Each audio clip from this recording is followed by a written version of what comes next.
La Bible déclare: Mon peuple périt par manque de connaissances. Aujourd'hui, tant de chrétiens sont égarés par de vaines doctrines. Comment comprendre et mettre en pratique la parole de Dieu?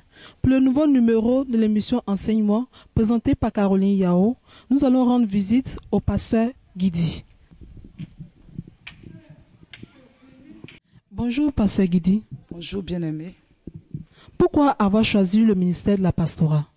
Et par vocation, parce que c'est Dieu qui appelle. L'homme ne choisit pas, mais Dieu choisit la tâche auquel il t'appelle et il m'a appelé au ministère pastoral. Arrive-t-il à Dieu de changer sa pensée au sujet de sa parole? La Bible dit que Dieu dit que celui qui se repent et qui vient à lui, lui il le pardonne. Il dit si vous revenez à moi, je reviens à vous. Dieu peut pardonner.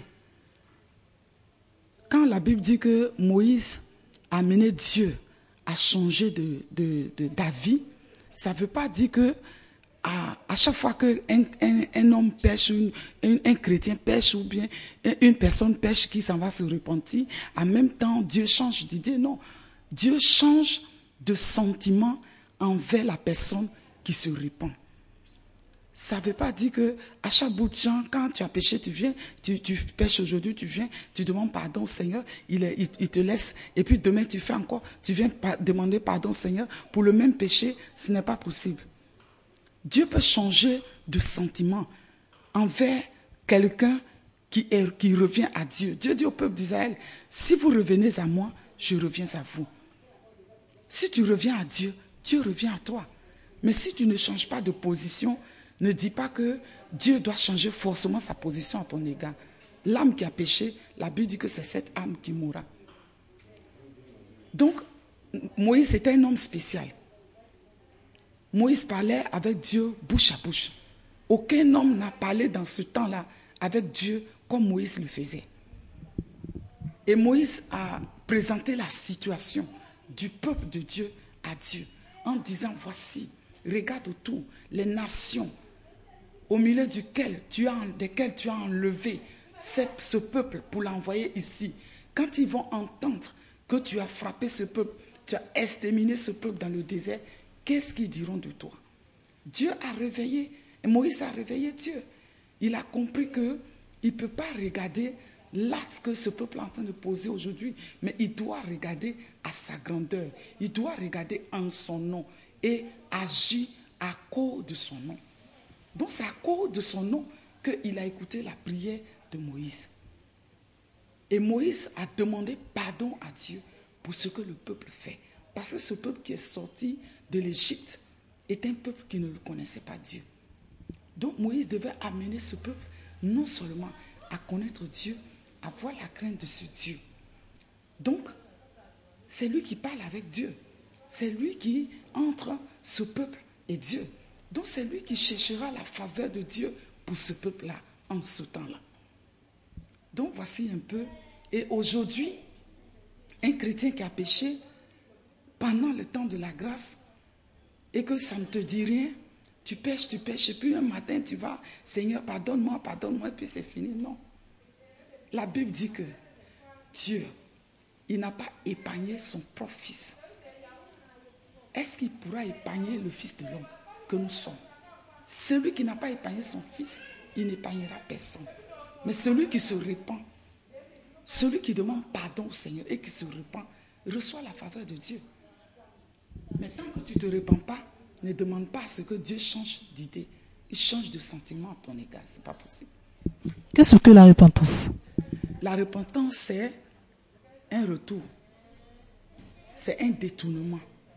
J'ai pris une voie qui ne plaît pas à mon Dieu. Je marche sur un sentier qui ne glorifie pas mon Dieu.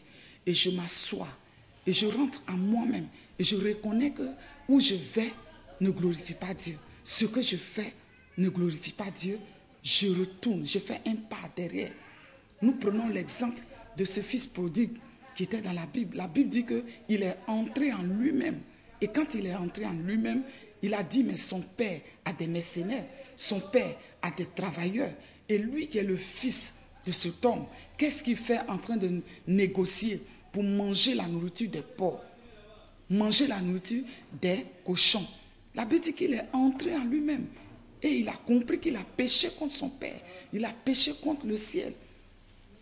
Donc la repentance, c'est d'entrer en soi-même et reconnaître son état de pécheur, son état de péché, et reconnaître et abandonner cette voie mauvaise, cette voie glissante.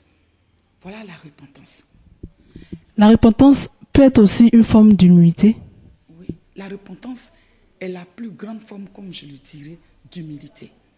C'est reconnaître que c'est Dieu qui est saint et que nous sommes des pécheurs et que nous avons été rachetés. Le prix a été payé. Donc, il est possible pour nous d'avoir accès au trône de la grâce. Tout simplement en reconnaissant notre état. La Bible dit que tous ont péché et ils sont tous privés de la gloire de Dieu. Et si tu reconnais que tu es un pécheur et que tu demandes pardon au Seigneur, en ce moment-là, Dieu t'accepte automatiquement. Mais il faut que cette repentance-là soit sincère. C'est ce que je disais au départ. Tu ne peux pas te repentir aujourd'hui et retomber dans le même péché demain et venir dire au Seigneur, toi tu as écouté Moïse hier, toi tu as fait ça hier, pardonne-moi. Non, ce n'est pas possible. Tu te repens et tu abandonnes ce péché et tu avances avec le Seigneur. Christ est de la race des Juifs. Pourquoi la Bible déclare que les Juifs sont prédestinés au salut? C'est Dieu qui a fait son choix. C'est Dieu qui a fait son choix et on n'y peut rien. Il a choisi Israël parce qu'il a dit qu'il a vu comme quelqu'un sur une terre aride qui était abandonné. Donc il s'est choisi ce peuple. On ne peut pas savoir pourquoi, mais c'est lui son choix. Donc il a choisi Israël pour être son héritage. Comme dans une famille, Dieu peut choisir ton père pour être celui qui va hériter les bénédictions de la famille. Dieu a donné tout aux hommes. Quand il a créé, il a fait don de la terre aux hommes. Il a fait don de toute sa création à l'homme. Il a dit, voici, va et gouverne avec ta femme. Donc aujourd'hui, tout ce qui est l'humanité, tout ce qui est sur la terre des hommes, c'est Dieu qui a offert aux hommes. Donc, au milieu de cette grande bénédiction, il a choisi Israël. Un peuple que lui, il a aimé, qu'il a choisi. De nos jours, nous constatons que le peuple d'Israël est beaucoup attaqué par d'autres différents peuples. Est-ce cela annonce la venue du Christ? Et je pense que nous y allons doucement. Nous y allons doucement parce qu'il a dit dans sa parole que quand vous verrez la désolation, vous verrez les bruits de guerre, vous entendrez les bruits de guerre, vous verrez la guerre. Dites-vous que le Fils de l'homme est à la porte. Nous sommes aussi Israël parce que le Dieu d'Israël nous a adoptés. Le Dieu d'Israël nous a aimés, nous aussi. Il a dit à Israël, tes fils viendront de loin. Tes fils viendront de loin. Les fils des étrangers. Nous sommes des personnes qui sont loin de la grâce de Dieu. Et Jésus a permis que nous participions à cette grâce qui a été donnée à Israël. Parce que Israël a rejeté Christ. Elle a rejeté Christ parce qu'ils ne croyaient pas en lui. Il est né au milieu d'eux. Donc, ils n'ont pas cru en Christ. Ils n'ont pas cru en Jésus. Et nous avons reçu cette grâce-là de le connaître aujourd'hui et pour qu'il soit nous notre sauveur. Donc, Israël est le peuple élu. Israël est le peuple bien-aimé. Israël est celui que Dieu a aimé plus que tout. Et nous sommes adoptés par le Dieu d'Israël. Et nous lui rendons toute la gloire pour cette grâce qu'il nous a faite. Donc Israël est le signe. Mais nous aussi, nous participons à ces signes. Parce qu'il a dit, vous allez entendre les bruits de guerre parmi les nations. Vous allez voir la guerre, la désolation. Et aujourd'hui, cela aussi pour nous, ça doit nous interpeller. Ça doit interpeller les chrétiens. Ça doit interpeller ceux qui disent appartenir à cette grande famille de Dieu. Ça doit nous interpeller. Et puis surtout, nous amener à beaucoup prier pour Israël, pour que Dieu puisse le soutenir dans son combat. Nous sommes au thème de notre entretien. Avez-vous un dernier mot à lancer auprès de nos différents internautes? Et aujourd'hui, j'aimerais dire merci au Seigneur parce que c'est très important, surtout pour les enfants de Dieu en Côte d'Ivoire. C'est très important. On a beaucoup de problèmes dans ce pays. Et les problèmes qui sont venus par manque de connaissances. Ces problèmes qui sont venus parce que celui qui dit que Dieu l'a appelé ne prend pas aujourd'hui le temps. Ne prend pas le temps d'apprendre. Ne prend pas le temps de connaître le Seigneur. Ne prend pas le temps d'aller sur les anciens sentiers. C'est-à-dire vers ceux qui ont duré, ceux qui ont plus d'expérience dans le service de Dieu. Autrefois, par la Bible, on a vu que les Josué, les Caleb ont suivi la voie de Moïse. On les appelait serviteurs de Moïse, non serviteurs de Dieu. On a vu aussi Samuel qui était serviteur d'Élie avant de devenir serviteur de Dieu. Ce que j'aimerais dire, que les hommes de Dieu, les jeunes prophètes, les jeunes gens, les jeunes évangélistes de la Côte d'Ivoire essayent de chercher véritablement qui est Dieu.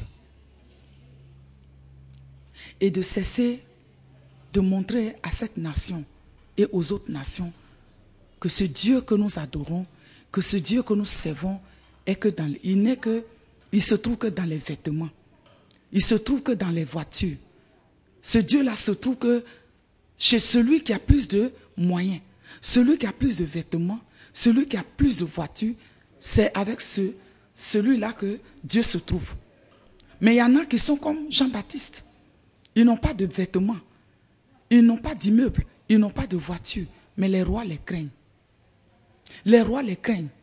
Et qui ne montrent pas cette image-là à cette nation que celui qui n'a pas une veste qui coûte 600 000, 1 million, n'est pas béni de Dieu. Jean-Baptiste était serviteur de Dieu. Il avait la peau des animaux sauvages. Il mangeait des miels sauvages. Mais il était serviteur de Dieu. Donc ceux qui n'ont pas voiture, qui n'ont pas de maison, qui n'ont pas de veste, qui n'ont pas de chaussures et qui sont dans les difficultés, que cela ne les regarde pas comme les moins que rien. Dieu n'est pas dans le pantalon qui coûte 600 000. Il n'est pas dedans.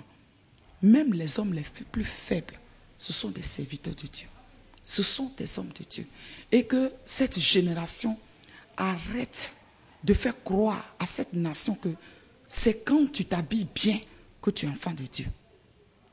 C'est quand tu as beaucoup d'argent en banque que tu es enfant de Dieu. Non. Il y a beaucoup qui n'ont pas eu. Étienne n'était pas dans la voiture. Mais le jour qu'on le lapidait, il voyait le trône. Il voyait le roi de gloire assis sur le trône. Il le voyait assis. Mais que ces hommes de Dieu-là aujourd'hui révèlent la véritable nature, pourquoi Christ est mort à la croix. Et qui révèlent à cette nation que il est mort pour notre éternité. Pas seulement pour ce monde. Il y a un prince qui est dans ce monde. C'est pour cela qu'il nous a dit, vous êtes dans le monde, mais vous n'êtes pas de ce monde. Et que cette génération cesse de donner cette image à la Côte d'Ivoire. Que c'est quand tu es riche que tu appartiens à Dieu. C'est quand tu as tous les biens de ce monde que tu appartiens à Dieu. On ne veut pas se naturaliser. On veut garder notre identité, enfant de Dieu, pour le royaume de Dieu. Et nous voulons préparer une armée pour l'éternité. Que Dieu vous bénisse. Et je voudrais faire une adresse à l'excellence, Monsieur le Président.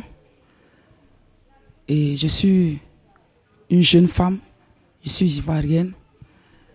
Et je voudrais tout simplement vous interpeller sur une chose que le Seigneur m'a révélée par sa grâce. Ne regardez pas à ma personne parce que je ne suis que un véritable néant. Mais regardez à la grâce et à la bonté de Dieu qui vous a élu, qui vous a établi sur cette nation. Je voudrais m'adresser humblement à vous, Monsieur le Président, pour vous dire que en avril 2005, Dieu m'a fait une révélation vous concernant. Humainement, je suis votre vrai fan. Et cela aussi m'a amené à demeurer dans la prière, mon église et moi, à vous soutenir durant toutes ces années. Mais quand on prie pour une personne qu'on aime, on attend une réponse de Dieu. L'adoration exige une réponse, un exaucement. Et c'est ainsi que le Seigneur m'a révélé plusieurs choses. Mais une seule chose que je voudrais vous dire. Ce jour-là, en avril, il était 6h55. Parce que je me suis réveillée, il était 6h55. Le Seigneur m'a révélé que vous êtes appelé de lui, établi par lui. Mais une chose que Dieu m'a convaincu et il m'a montré, que vous êtes un homme qui ne tenait pas véritablement sa parole sur le plan politique. Et le Seigneur m'a montré ce jour-là, vous étiez dans une chemise bleue avec des rayures dedans, des petites rayures blanches dedans. Et il m'a dit, c'est mon serviteur. Mais ce que je crains, c'est qu'il n'écoute pas. Il n'écoute pas les conseils. Et quand il fait une promesse, il ne tient pas cette promesse. Sur le plan politique. C'est pour cela que tout ce que est son gouvernement va balancer chaque fois qu'il va apprendre à construire. Il va le voir s'écrouler sous ses yeux. Parce qu'il ne tient pas sa parole. Et l'homme qui ne tient pas sa parole, cet homme n'a pas de dignité devant lui Dieu. Parce que lui Dieu, il tient sa parole, il exécute. Et ce que le Seigneur vous reproche, Monsieur le Président, c'est le fait que vous ne tenez pas votre parole, vos promesses. Et il m'a dit, c'est lui qui vous a établi. Et lui qui établit, il peut aussi abaisser. Et ce qu'il vous demande, c'est de respecter vos engagements. Vous avez dit à cette nation que cette nation va avoir 2 repas pour ceux qui ont un seul repas. Mais aujourd'hui, cette nation n'a même pas de repas. Cette nation est les regards. Ils cherchent un Dieu. Mais vous êtes le roi. Vous êtes le gouvernant. Et Dieu vous fait confiance. Et regardez au Seigneur et respectez devant cette nation tout ce que vous avez dit. Même si cela doit vous coûter, Monsieur le Président, Dieu sera votre appui, il sera votre soutien. Faites-le et vous verrez. Faites-le simplement comme un enfant et vous verrez que ce que Dieu a dit, il le fera pour vous. Que le Seigneur vous bénisse. Je vous remercie. Tu as certainement entendu parler de lui. Jésus-Christ est la solution à ton problème. Si tu n'as pas encore fait la paix avec lui, invite-le dans ta vie et tu verras, il te bénira. Que Dieu te bénisse.